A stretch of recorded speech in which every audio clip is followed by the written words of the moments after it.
So, advice. I was thinking about this today.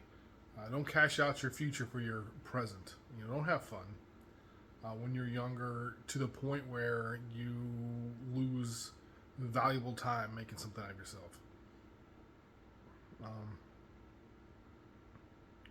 and then become a point when you're at a certain age, you become like super arrogant, super cocky, and for no reason whatsoever. Because when you get older, you're like, oh, I was a moron back then.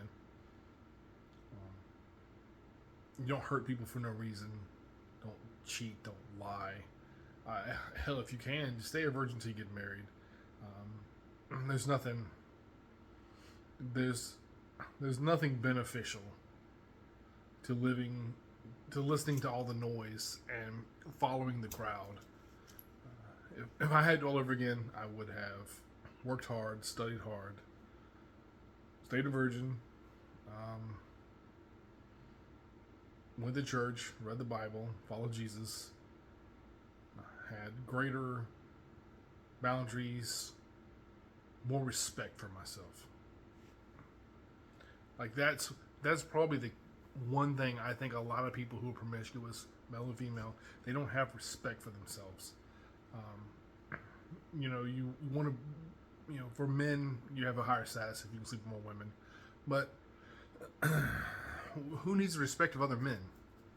Like, I don't care how cool men think I am. Like, oh, he slept with 100 women. Like, what does that matter? Like, what is?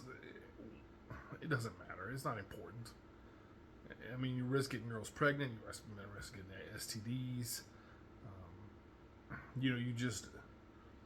You get lost in the noise when you do stuff like that. With women, I don't. I think they lose the ability to have a relationship when they're too promiscuous at their younger ages. And you never really get out of it. If you do not grow out of it, you're always in it. A woman who's promiscuous in her past, if she doesn't work on the issues that made her that way, she will be promiscuous in the future. And I don't say that to pick on women who have high body counts, even though if I had to all over again, I wouldn't speak to any women with high body counts. Even though it's hypocritical because my body count's pretty high. But it gets you nowhere. It serves no purpose.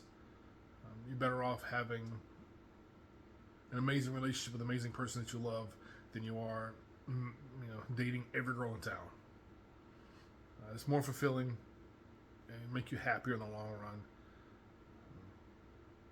But you also have to make sure the other person is not a problem.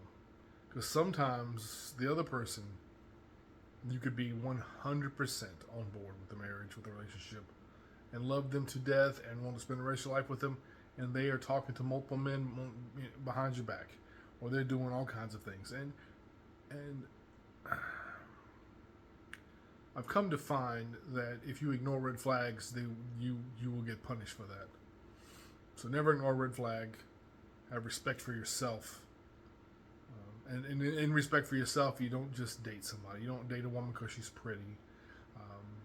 You don't date a woman because she's smart. You don't date a woman because of anything. You never marry a woman that you can. So if you're going to marry a woman you can't live without. Marry a woman that makes every part of your life better. It makes you stronger. Motivates you. Like, marry someone who compliments you. Not somebody you think is a high status or really pretty or makes a lot of money. None of those matter in the long run because none of those keep a marriage together. If you put God first, and for all those that are atheists, the teachings still apply. Like it's still a good book for and just rules of life. So, try to have a biblical marriage, have a godly marriage, and it'll be hard. Nothing is easy. No marriage is easy. No relationship is easy. I've only been married one time. I've only been divorced one time. Currently, I am planning on staying celibate until I die of old age.